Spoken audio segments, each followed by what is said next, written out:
ভারতের পররাষ্ট্র মন্ত্রণালয়ের মুখপাত্র রণবীর জয়সওয়াল আজ একটি বিবৃতি দিয়েছেন, যেখানে বলা হয়েছে সীমান্ত নিয়ে সব চুক্তির প্রতি সম্মান দেখানো হবে।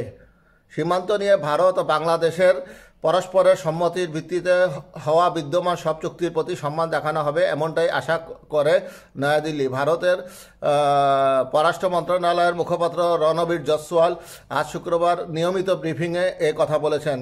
বর্ডার গার্ড বাংলাদেশ অর্থাৎ বিজিবি ও ভারতীয় সীমান্তরক্ষী বাহিনীর বিএসএফ মহাপরিচালক পর্যায়ের সম্মেলনের আগে সামনে রেখে ভারতের পররাষ্ট্র মন্ত্রণালয়ের মুখপাত্র দেশটির এই অবস্থান তুলে ধরলেন। 17 থেকে 20 ফেব্রুয়ারি নয়াদিল্লিতে 55তম বিজিবি বিএসএফ মহাপরিচালক পর্যায়ের এই সম্মেলন অনুষ্ঠিত হবে।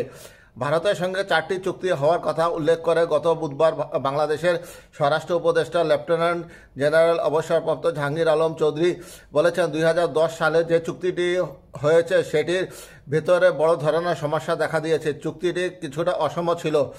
বাংলাদেশের স্বরাষ্ট্র উপদেষ্টার এই বক্তব্যের প্রতি দৃষ্টি আকর্ষণ করলে রণবীর জয়সওয়াল সাংবাদিকদের বলেন, দুই দেশের সীমান্তরক্ষী বাহিনীর মহাপরিচালক পর্যায় সম্মেলনে সীমান্ত সম্পর্কিত সব বিষয় নিয়ে আলোচনার প্রস্তাব করা হয়েছে। ভারতের পররাষ্ট্র মন্ত্রণালয়ের মুখপাত্র বলেন, আমরা আশা করি পারস্পরিক সম্মতির ভিত্তিতে হওয়া সব চুক্তির প্রতি সম্মান দেখানো হবে। ভারত ও বাংলাদেশ এবং বস্তুত দুই দেশের সীমান্তরক্ষী বাহিনীর মধ্যে কাঠামোগত সম্পর্কের ভিত্তিতে এসব চুক্তি হয়েছে।